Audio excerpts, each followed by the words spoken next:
Kindergarten readiness. The following slides will give you some ideas on how you can help prepare your child for the beginning of the school year.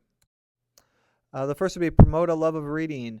Remember, you are your child's first teacher, and your children all learn by example. So we'd ask that you read daily with your children. 15 minutes is what we'd recommend if possible in your schedule. As you're reading, be sure you're talking about the story, the pictures, character setting. The benefits of reading with your child and promoting that love of reading are you will work on developing a larger vocabulary for those students, and research would show that it also helps lengthen their attention spans, which helps them prepare for kindergarten. Shows the value of reading and learning, and really it's just an opportunity to spend quality time with your children. We'd also ask that you think beyond books. Really, there's a lot of environmental print in the world around us, words and phrases that surround us and we don't even really notice on a day-to-day basis. Billboards, restaurant signs, menus, cereal boxes, all those types of things that you would see with your child, and not really stop to think that here are other opportunities for us to work on environmental print, to work on reading, letter recognition, sound recognition, those types of things. We've also listed a variety of other activities and things you can do to help your child prepare for the kindergarten school year. You'll see those include playing games with your child, just the importance of names and name recognition. Get them involved and give them experiences with those pens, pencils. Do they know how to use scissors, glue, those types of things? Sorting and categorizing objects, putting things away. Simply getting along with others and learning to listen and follow those rules, those routines, those types of things. Self-help skills are very important as we prepare kindergartners for the school year. Can we teach them or get them started and to learn how to tie their shoes, zip their coats, button their pants, those types of things. And then also to just even prepare them for that separation from their parents if they haven't already experienced that. Get them involved in play dates, preschool opportunities, any chance to really get them separated in short amounts from their parents and engaged with other kids around their age. Tips for the start of the school year. We recognize that the start of the school year is really an emotional time for everyone. Just those little things like having a positive attitude gets the kids excited about the start of the school year. This summer, make references to school. Make references to the first day of school and how wonderful things are going to be. Little things like clothes shopping, school supply shopping, really help build that excitement in kids. And that week or so before school starts, practice the night routines, practice the morning routines. That way the first day of school, when school's finally here, kids know exactly how that'll look and what's expected without any surprises. Saying goodbye is always an important aspect of that first day of school. The best thing you can do is give a loving but firm goodbye to the children. Tell them when you'll see them again so they know exactly when that time will be and don't have that wait and wonder of when will I see mom or dad. The longer you stay, really the harder it is for your child. If you feel the urge to cry or you start to feel down, really put on that smile, put on the good face, because the student will look to the parent. And, if you look down or you start to tear up, it's very possible that they will get scared and they'll start to tear up too. So cheerful goodbyes are the best way to say your goodbyes. And really, the goodbyes are a lot harder on the parents than they are on the students. Some things that you can do to help try to ease the anxiety of the first day of school. If you recognize that your child may be anxious about the first day or the time away from the parents, are reading books about the first day of school. The kissing hand here is recommended. Also put a picture or a small item in the child's backpack so when they get to school they have that little special surprise, or even the lunch pail. So when they open that up, they see a little note from mom or dad to kind of remind them of you in a bright and cheery way. If you have any questions or further concerns, the school counselor's contact information are listed there below. Starting school, please make sure that you start each day with a healthy breakfast. We do serve breakfast here at Brookview in the cafeteria in the morning. That breakfast bell does ring around 8:20, of which kids can come in and receive breakfast. So if that's something you're interested in, please let us know. Make sure your child's well rested when the day starts. Dress for the weather, dress in layers. We try to go outside for recess if at all possible, so we want kids to be prepared for that. Make sure clothes are labeled.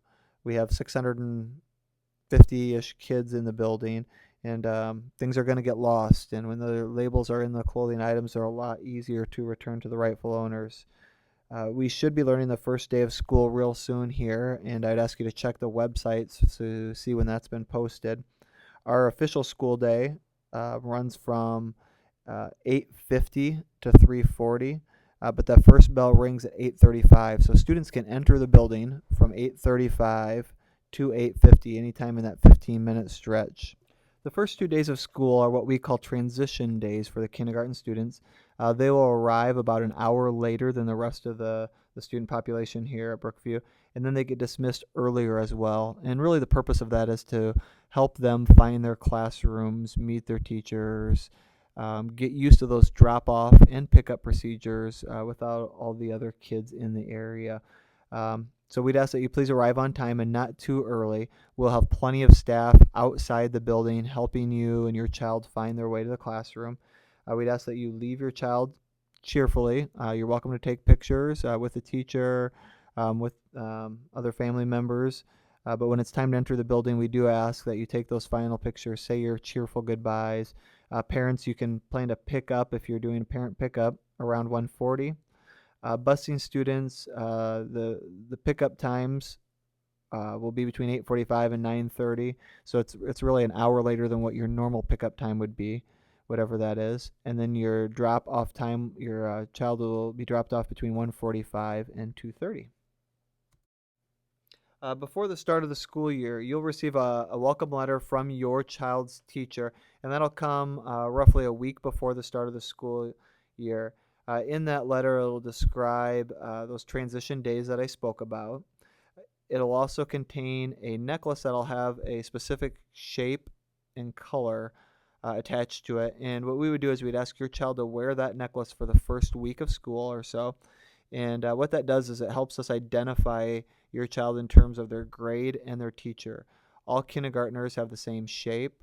All first graders have the same shape. All second graders have the same shape. So we have 3 different shapes in the building, and helps us identify those grades. And then each color represents a teacher. So without even speaking with your child or even knowing your child, I can walk up to them and tell them who their teacher is and what grade they're in, and help them find their classroom. We'll also have teachers standing outside at the entrances of the building who will be holding up signs with those shapes and colors so that your child has someone to look for as they enter the building. The morning drop-off. When dropping off your child in the morning, we really encourage you to do one of two things. If you want to walk your child into the building, we'd ask that you park your car in the parking lot and then use the crosswalks to proceed toward the building and walk them into the building or down to the classroom if you so choose. If you don't have the need to walk the child into the building, we have plenty of staff outside to help assist with that process. You simply stay in the right lane when entering the parking lot, which is our moving lane, and pull forward to the furthest available spot. Once you are curbside, kids are free to exit the car, and we ask that they exit on the sidewalk or the curbside to be as safe as possible. And like I said, there'll be plenty of teachers out there helping out. I also ask that you remember that if you do see your child's teacher out there, it's not a time to conference. They are trying to conduct other duties to get that parent drop off and then pick up after school to run as efficiently as possible. If your child's running late, we'd ask that you walk them into the office so that they can check in and get a tardy pass. And busing students have a completely separate entrance and a set of assigned doors adjacent to the busing lane. Parent pickup. The pickup process, if you are coming to school to pick up yourself, is very similar to the drop-off process. We ask that you stay to the right and are in the moving lane, pulling up to the furthest spot available so that we can get as many cars into the parking lot as possible. Have teachers out there. The child can enter the car from the curb, and once your child is in the car, feel free to pull into the left lane, which is the exit lane, to exit the parking lot. If you want to pick up your child from school in the building, we'd ask again that you park in the parking lot, come in to pick them up. Ask that you not go down to the classrooms, that you actually can congregate out here in the main entrance area so that the children can. School visits. Parents and students are invited to tour the building, as I said earlier, during that open house in August. Drop off supplies, meet the teacher, find desks, lockers, all those great things. We'll also have a social event or two this summer sponsored by our PTO to get the kindergartners up here and give them a chance to meet some of the other kindergartners either in their class or in their grade as well. You can look for an email or for a post from a postcard from the PTO um, during the summer months. Parents are absolutely invited to have lunch with their children, come up, volunteer, and those types of things. Brookview is a very open building. We would just ask that you call the office prior to 9 o'clock in the morning to let the lunch clerk know if you'll be coming to lunch and eating lunch so that we can get a proper lunch count. And then we also ask that parents refrain from visiting school for the first 2 weeks of the school year. And really the purpose for that is to get the kids a chance to get acclimated to the building, the routines, the procedures, and become independent without having mom or dad here. And then once you come, that they can teach you those routines and show you all that they've learned. Attendance. Attendance and being at school on time is absolutely important. Research would show that there is a direct correlation between student attendance and student achievement. Those kids who are at school on a consistent basis and are on time tend to achieve higher and at higher rates. So getting your child to school on time sends a strong message that you value education, also sends that message to the kid as well.